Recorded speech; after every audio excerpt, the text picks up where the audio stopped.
Hello, j'espère que tu vas bien. J'ai reçu hier un mail qui m'a assez interpellée sur les écoles d'architecture et je voulais y répondre avec toi parce que je pense que ça peut en intéresser plus d'un. Je te lis le mail et tu vas comprendre. Bonjour Louise, j'ai vu beaucoup de tes vidéos sur l'architecture et d'autres contenus pour m'informer sur les écoles.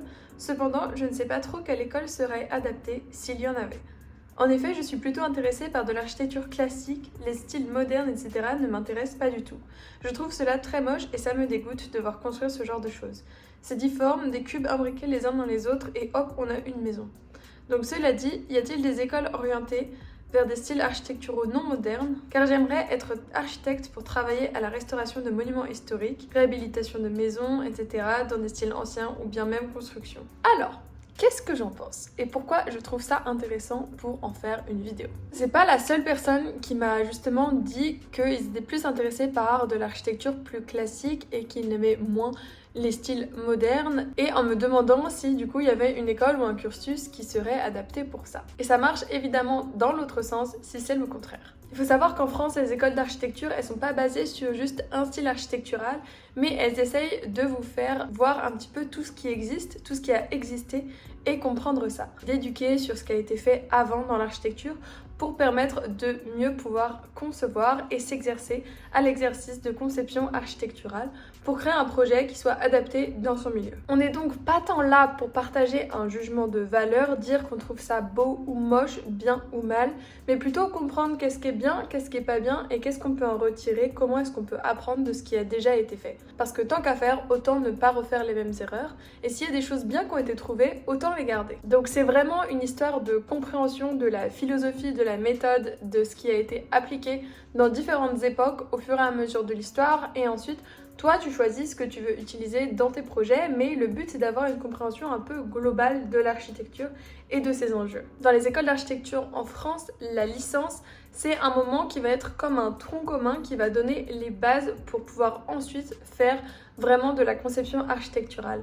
C'est vraiment un exercice à la fois au niveau des cours théoriques qui vont donner les fondamentaux de l'architecture pour avoir les connaissances de base de ce domaine, et en même temps, au niveau du projet, ça va être plus de l'expérimentation pour comprendre ce qui est important dans un projet. Et donc pour ça, en licence, on a tendance à toucher à tout. Il y a énormément de projets différents, avec des approches différentes, des professeurs différents. Et le but, c'est que tu vois un petit peu tout ce que tu peux faire pour ensuite avoir une meilleure idée de où toi tu te places. Le but, c'est pas d'exclure un type d'architecture ou de ne se focus que sur un, mais bien sûr, tes goûts personnels vont peut-être avoir un impact sur ce que tu fais. En tout cas, quand c'est du projet d'architecture, c'est surtout une histoire de comment tu as construit ton projet, quelle est ta méthode de conception et comment est-ce que tu es arrivé à la forme finale. Mais à mon avis, les professeurs vont pas du tout t'encourager à partir du principe que tu veux faire tel ou tel type d'architecture. Mais par contre, en effet, certains enseignements ou certaines approches peuvent être plus ou moins adaptées en fonction de nos goûts personnels et de ce qu'on a envie de faire. Mais en licence, le but c'est surtout de tout essayer et ensuite c'est plus en master que là tu vas pouvoir vraiment choisir dans quel domaine tu vas aller. Donc pour regarder quelle école pourrait être adaptée en fonction de tes propres besoins, le mieux c'est de se renseigner sur les types de masters qui sont proposés.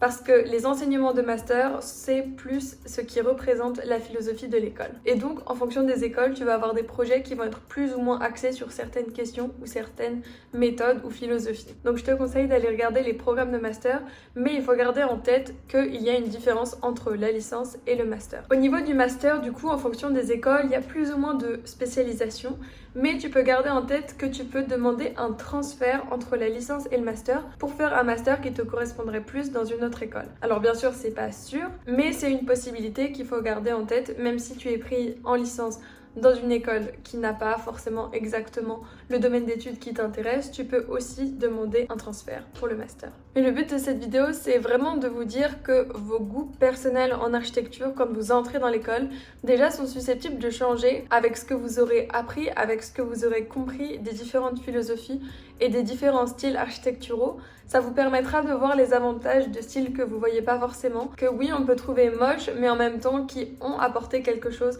dans l'histoire de l'architecture d'architecture et qu'aujourd'hui on a quand même appris de ces expériences-là. Généralement dans les projets d'architecture, on essaye de prendre un petit peu de recul et de mettre nos propres goûts de côté, même si bien sûr ils vont influencer nos choix. Et tes goûts personnels, ce que tu trouves beau ou moche, c'est pas ça qui va influencer vraiment tes études.